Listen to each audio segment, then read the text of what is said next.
This is the S&P 500 one-month overview reading for the month of November 2023. It's currently September 23rd, 2023, 8:33 p.m. Eastern Time. The S&P 500 at the time of this reading is currently 4,320.06, and the shuffle file we're about to play was created on September 3rd, 2023 at 2:52 p.m. Eastern Time. That's this video right here. So this is more decline, guys. It's actually pretty mixed. So November's mixed, and it looks like we see the low more than once. We probably see higher highs, though, towards the end of the month after a bit of a decline. So it's a pretty tricky month. And the overall theme and behavior is the Universe card, which is the biggest decline card in the deck.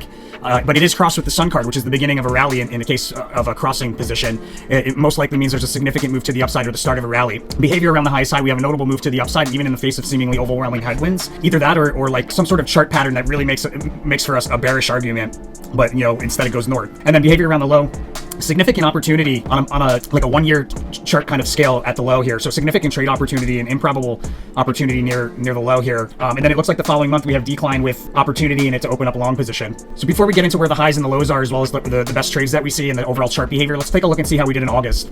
So we had a highest high on the 9th, and I think we probably were close. Matter of fact, we had a highest high the day before. Like the reading indicated that the prior day, or the last day of July, was the higher price level than anything in the month of August, and that turned out to be very true. You can see we went from this down to here, and then we had a peak on the 2nd, 3rd.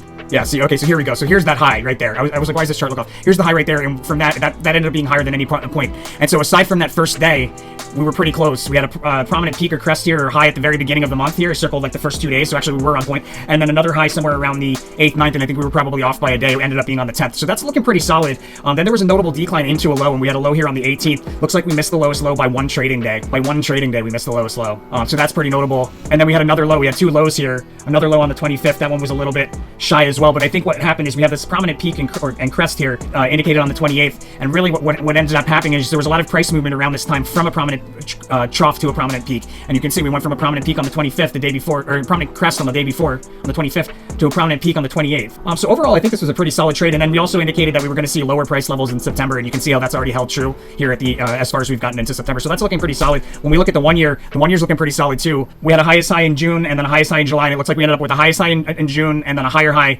and highest high in July, followed by decline into what's most likely going to be a lowest low here around October.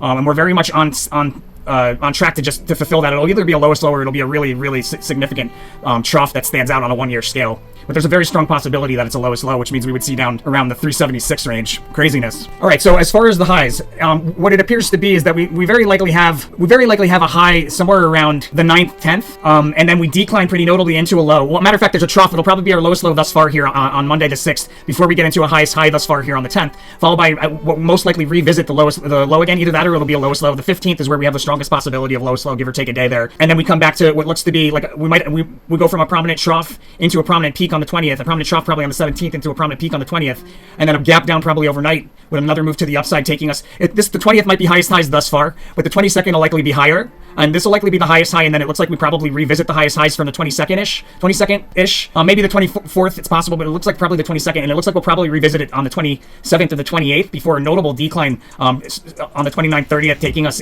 continuing into December with increasing momentum as we move into the month of December. As far as the best trades, all right, so here at the first thing in the morning, there should be a breakout to the upside, or we gap up on the 3rd in the morning. And there's a peak, the prominent peak that'll stand out with a sell-off that takes us into a low, probably Monday morning on the 6th. So you could open up a short position there and close a short position probably end of day on the 3rd for day trade, or on the 6th in the morning for a swing trade. These unicursals here, these black stars indicate locations where there's a high probability of a sharp decline.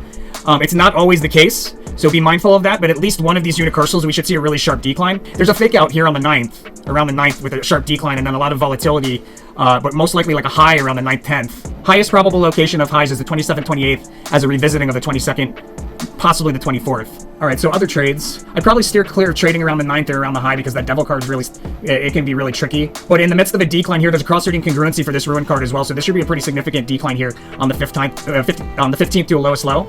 That's where I would open up a long position. I might open up 50% of a long position here, and then maybe open up a short position here on the morning of the 16th at a peak or crest. If we have a peak or crest in the morning of the 16th, I'd open up a short position there, still holding the long position. On the 17th in the morning, I would open up, or at the 17th near a low, if we see the price level near the 15th low, I would add to that 50% of the long position, but only if I see like the same price level or lower and I would close the short position that I opened on the 16th. I would close it on the 17th when near those lows. If I'm wrong and we don't have lows on the 17th, if you have risk tolerance, you might hold it until a trough. There's a trough somewhere around the end of the day, actually, on the 21st. So if you end up not being able to close that short position there and you have good risk tolerance, you could close it here towards the end of the day on the 21st, or maybe it's in the beginning of the day. Wherever we have a trough here, there should be a sharp drop or a gap down here on the 20th after a big move higher. And that's why I say if you have good risk tolerance, because there's going to be a big move higher, and you don't want to end up like putting yourself in a situation where you move too much against yourself and you get scared out of the market before the opportunity, that second opportunity. So if you don't have strong risk tolerance, probably just take a loss here if there isn't an opportunity to close a short position. And then I'd probably open up 50% of a short position on the 22nd, and the remaining 50 at a key technical price level on a 1 year scale at least. On a 1 year chart scale at least, early in the morning on the 27th, I'd finish off that short position in anticipation of this notable decline. I'd probably close out of the short position on the 30th, but we may continue to go lower into December. It's possible, but I would probably close it here if I have the opportunity on the 30th. If I don't, I would hold it into the following month, and we'll see how that goes when we look at the December reading. That's the S&P 500 for November 2023. My friends, we're doing it kind of a different style here. Let me know if you like this type of style, and if you're interested in getting this reading sooner. If you were on our free mailing list on our website here at tarotfortraders.com and you want to scroll down to the bottom of the homepage, you can sign up for a free newsletter, and that gets you access. You get emailed the S&P 500 monthlies like at around the first week of the month, whereas everybody else gets access to it on the 21st. You can actually get it even sooner if you've got the subscription to early access, which you get here at SOMeta Posts. Early access to our posts, $29 a month, $249 for the year, gets you early access to all of our posts that come out on YouTube. That's not the paid version of monthly posts. It's all the public posts that come out on YouTube. You get access to all of those as early as they come out. And for some people looking to plan ahead, which you can do with SOMeta analysis, pick the best, the clearest looking trades. It's a great opportunity. Plus, it's a good way to support the channel. The channel always needs support, my friends. So if you like us, you want to support us, that's a good way to go about it. Much appreciation to all of my friends. Make sure to follow the rule of karma, my friends. That's what the whole channel's about. You do so here at the resources tab of our website, Tarot for Traders. We ask that you donate 5% of the profits that you make from this information forward to one of these charities. Look how easy it is. You just click here link and donate. It's so easy. And then 5% of the profit should be donated back to the channel to support the channel and say thank you. You can do so at one of these click here links. It leaves you with 90% of the money. Make sure to spend that money out of love. As long as you follow those rules, my friends, that makes you an angel investor of the channel. The universe is going to send it back to you tenfold through this channel, my friends. I'll see you guys on the next one. Thanks for watching.